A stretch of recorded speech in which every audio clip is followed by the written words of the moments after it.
Greetings and welcome back. Today we're going to take a look at planogram maintenance. This will be used in either setting up your machine for the first time or updating your machine when products need to be changed in the planogram.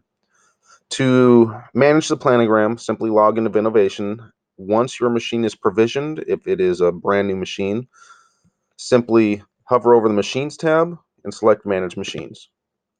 At this point, you can either input your machine name or simply hit search and it'll bring up all your machines. We're going to look at our demo machines and we're going to go into a virtual machine.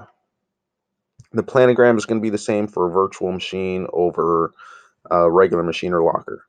So essentially what you have is this column is the items, and you can see there are unassigned items. This column would be the coil number or the space in which the product is inside the machine. Then we have our inventory levels on the right. We've got our alert level, which is our critical alert. We've got our refill at, which is your minimum. We've got a refill to, which is your maximum. And then we have of, which would be your coil size. Then we have our current column and our NC column. Current is going to be the current quantity on hand. NC is non-consigned, or the number of items that should not have pricing on the transaction report because they are customer owned. So essentially all we're going to do is hover over the unassigned, click on it, and a search window comes up. Then we will start typing in our product code or description, and it will bring up everything that has whatever you type in it in the search field. We will simply find the item we want and click on it. It then sets that item within the planogram. Then inside the other cells, we need to determine what our maximum is. And we'll just say that this customer uses 10 of these a week.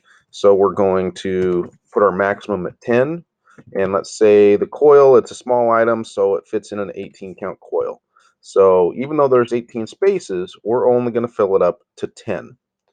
I like to use a 25-50% rule to protect stock and to keep having the alerts come when we need them.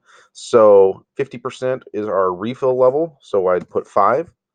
And in the alert level, I would actually put 3. The factor to know about the alerts is it has to drop below these numbers to send those alerts.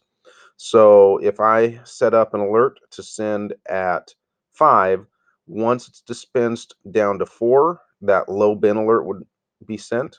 If I set it at 3, the critical alert would send when it reached 2.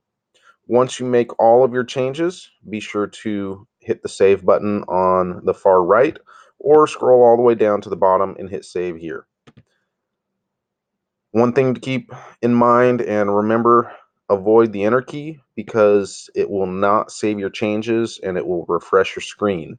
Always use your tab key to navigate through the cells or click on each cell as you're wanting to use it.